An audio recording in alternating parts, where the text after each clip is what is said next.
General Pierre Gustave Towton Beauregard was the Confederate general at Fort Sumter. Why do people remember him more for that than his change later on where he became more supportive of black rights? People often remember General Beauregard for his role in the attack on Fort Sumter because it was a significant event that marked the beginning of the American Civil War. After the war, Beauregard did in fact become more supportive of black rights, but that shift in his views is not as well remembered as his role in the attack on Fort Sumter. Historical figures are often remembered for the events that had the biggest impact on their time and place, and in Beauregard's case, it is the attack on Fort Sumter that he is most widely remembered for. General Beauregard and Jefferson Davis didn't really seem to like each other. It's true that Beauregard and Jefferson Davis had a strained relationship during the Civil War. Beauregard was known for his independent streak and sometimes acted without the approval of Davis, leading to tension between the two.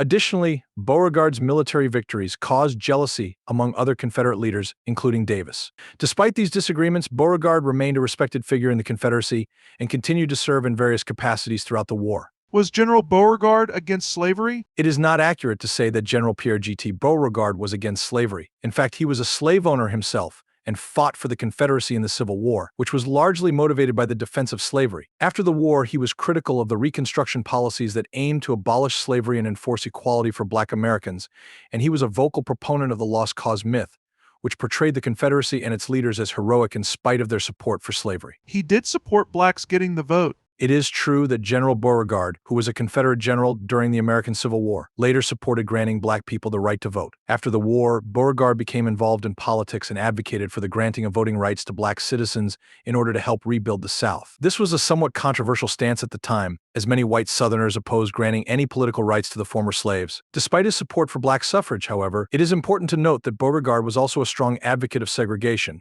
and he did not support full social and political equality for African Americans. People say that General Beauregard could somewhat relate to the plight of blacks because he too was discriminated against based on his French lineage. It's possible that General Beauregard experienced some form of discrimination based on his French ancestry, as there was a history of discrimination against those of French descent in the South. However, the experiences of discrimination faced by French Americans and Black Americans were vastly different and cannot be equated. Slavery and institutionalized racism against Black Americans were systemic and pervasive, while discrimination against French Americans was more limited and specific.